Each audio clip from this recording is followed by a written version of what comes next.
मोदी जब गारंटी देता है तो पूरी करता है. स्वतःच मोदीजी म्हणतात, दुसरं नाही म्हणत कोणी की मोदीजी की गॅरंटी. मोदीजी तुम्ही जर गॅरंटी दिली होती तर आमच्या खात्यात 15 लाख रुपये का मिळाले. मोदी जी तुम्ही जर गारंटी दिली होती कि हिंदुस्तान में देश में एक घर ऐसा नहीं रहेगा कि जिसका पक्का घर नहीं होगा, वो भी 2022 तक. कुठं गेली गॅरंटी. मोदी जी तुम्हीच गॅरंटी दिली होती छत्रपती शिवाजी महाराजांचं स्मारक मुंबईच्या अरबी समुद्रामध्ये उभं करील. आपण 2016ला छत्रपती शिवाजी महाराजांचं भूमिपूजन स्वतः पंतप्रधान आपण असताना आपण केलं. आज 2024 लागलं, पण माझ्या राजाची आपल्या छत्रपती शिवाजी महाराजाची 8 वर्ष झाले ईट रचल्या नाही गेली. हे मोदीजीची गॅरंटी आहे. मोदी जब गारंटी देता है तो पूरी करता है. 8 साल हो गए छत्रपती शिवाजी महाराजांचं देशाच्या पंतप्रधानांनी भूमिपूजन केलं, पण 8 वर्ष झाले ईट सुद्धा रस्त्याने गेली. हे मोदीजीची गॅरंटी आहे. खऱ्या म्हणजे गुजरातच्या माणसाला बनिया म्हणतात आणि छत्रपती शिवाजी महाराजांच्या महाराष्ट्रातल्या मावळ्यांना मराठी माणसाला छत्रपती शिवाजी महाराजांचा मावळा म्हणतात. हा छत्रपती शिवाजी महाराजांचा हा इतिहास आहे. हा इतिहास आहे छत्रपती शिवाजी महाराजांच्या महाराष्ट्राचा.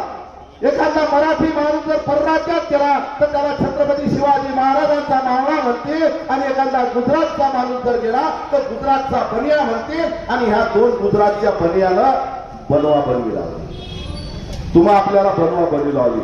मोदीजीला आणि अमित शहाला बनवा बनवी लावली. आता हे शेतकऱ्याच्या नावावर कधीच मतदान मागतील नाही. हे विकासाच्या नावावर कधी मतदान मागतील नाही. हे धर्माच्या नावावर, हिंदुत्वाच्या नावावर आणि प्रभू रामचंद्राच्या नावावर मतदान मागतील.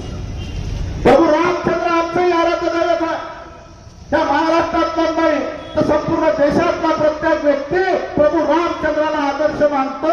तो कोणत्या पक्षाची जुटलेला असू द्या, तो काँग्रेसची जुटलेला असू द्या का राष्ट्रवादीची जुटलेला असू द्या, जो ह्या देशातला हिंदू आहे तो प्रत्येक हिंदू प्रभू रामचंद्राला आदर्श मानतो. खऱ्या अर्थानं मोदीजी तुम्हाला जर गॅरंटीज द्यायची होती तर या देशातला एक शेतकरी रस्त्यावर उतरणार नाही, हे तुम्ही गॅरंटी द्यायला पाहिजे.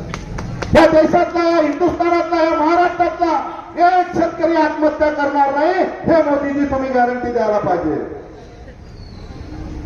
2000 म्हणून तुम्ही आपण सर्वांनी 2014ला मोदीजींना मतदान केलं आणि मोदीजीने स्वप्नही आपल्याला तसे दाखवले.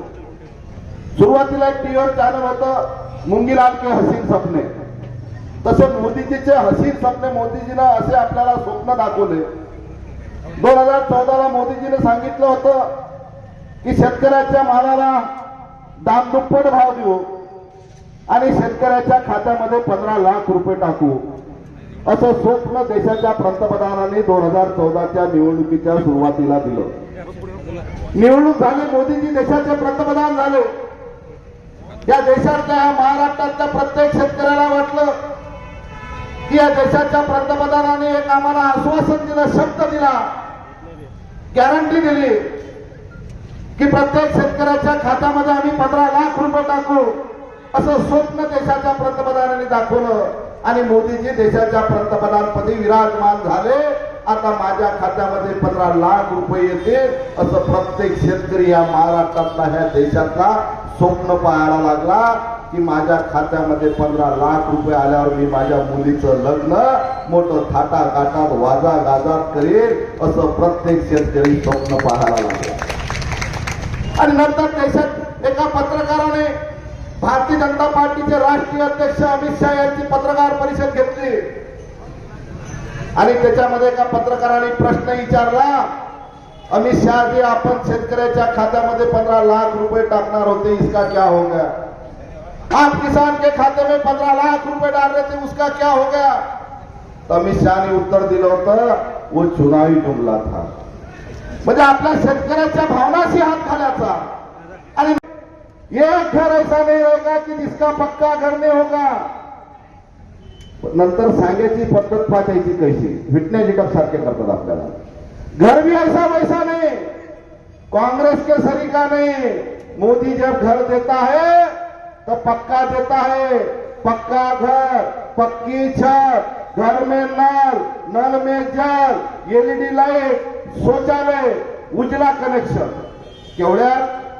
खेड्यात 1,10,000, शहरात 2 लाख, आणि याचा सूडबूड 5 लाख. म्हणजे कशा पद्धतीने जनतेची दिशाभूल लावली.